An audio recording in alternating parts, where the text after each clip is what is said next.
What's up, YouTube? So today's the day. Well, technically yesterday was the day. But I'm going to be pulling out the engine out of BGP. So far you see the radiator and the shroud here.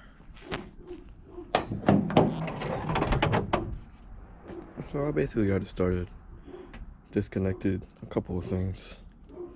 Radiator for one, airbox housing, fuel lines, the distributor, and I guess the center feed, whatever. I don't know about distributors, but there's not really much left to do.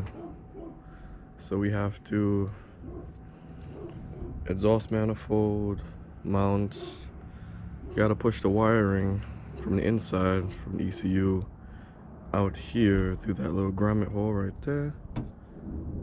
And yeah, then we can get under it and start disconnecting the clutch slave, torque tube, and the starter.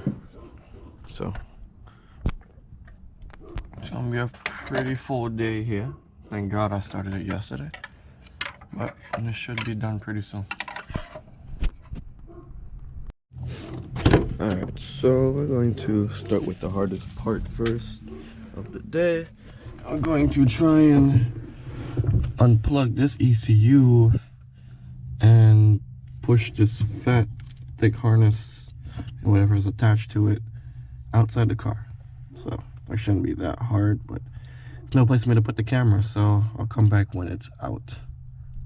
Alright, we got the wiring harness out. You can see that bright hole over there. That's where you gotta push it out from. On the car, that's what it looks like. This hole right in here. But I don't even know why I bother explaining this to you. Most of my audience don't even have this car.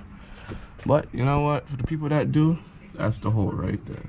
For the American spec. I think on the European spec it's probably reverse over here. But we gotta get under the car now and loosen up the starter and the clutch sleeve. Alright, so we under here. That's the starter motor, and around there is the clutch sleeve. So I'm gonna remove the starter motor first, obviously, but it's pretty big size. Hopefully it's an 18. Nope, it's 19. Alright, so we're gonna break these loose and come back. Alright, so exhaust, clutch, and starter taken off. Time to unbolt the torque tube, and then I could jack the car down and get up because I'm tired of being on my back. So no. Alright, so we decided to go ahead and remove the entire exhaust system, and we got all 4 bolts of the torque tube loose. I'm just gonna put a little like screwdriver in between it. Sheesh, if I can find it in this magical bag.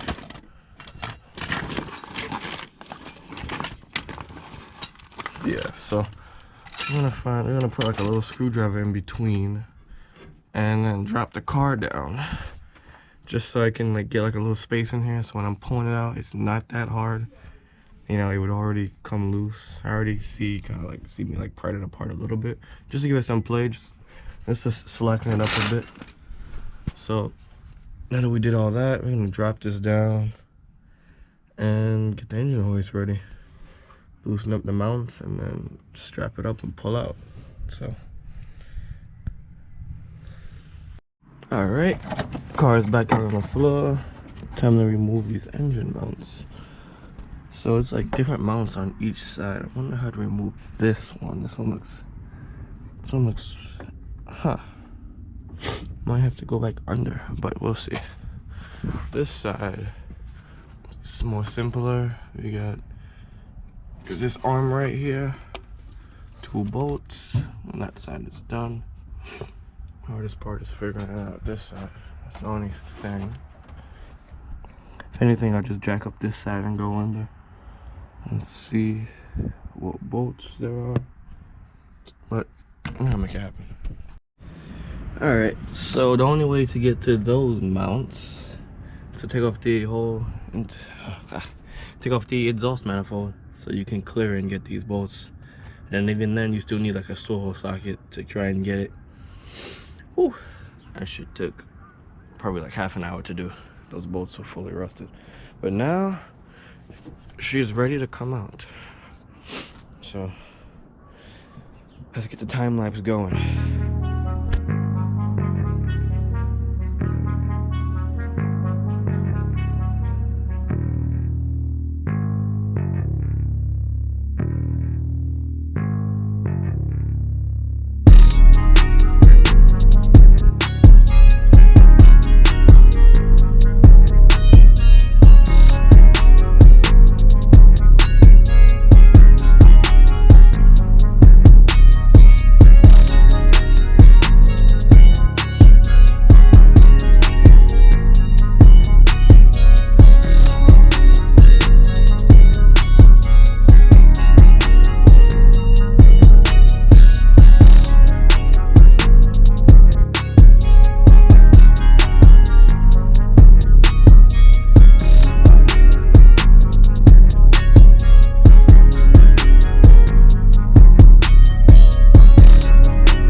Got it out.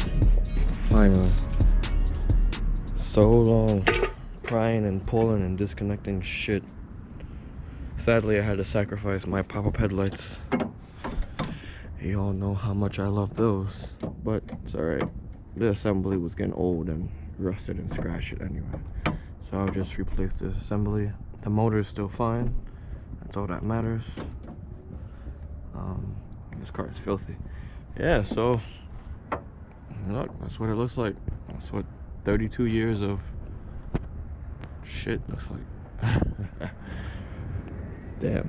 Alright, so the next video we're going to be cleaning this whole bay up, deleting lots of stuff like power steering lines, AC lines, unnecessary coolant lines, and, you know, fixing up that power steering rack because it does leak, but from now on it's gonna be manual, so that'll be fine. Peeling off all that old insulation and painting that wall. I'll figure out if I want to put back more insulation, but probably not.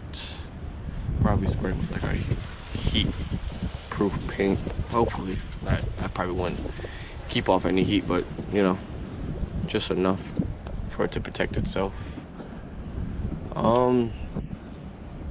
Definitely I want to get a new brake booster and master cylinder. Definitely, because that just looks 80s and wouldn't go with what I'm going for. Yeah, scrub it down, clean it down, and move on to necessary stuff. So I digress. Don't forget to comment, rate, and subscribe. Forget, never stop modifying.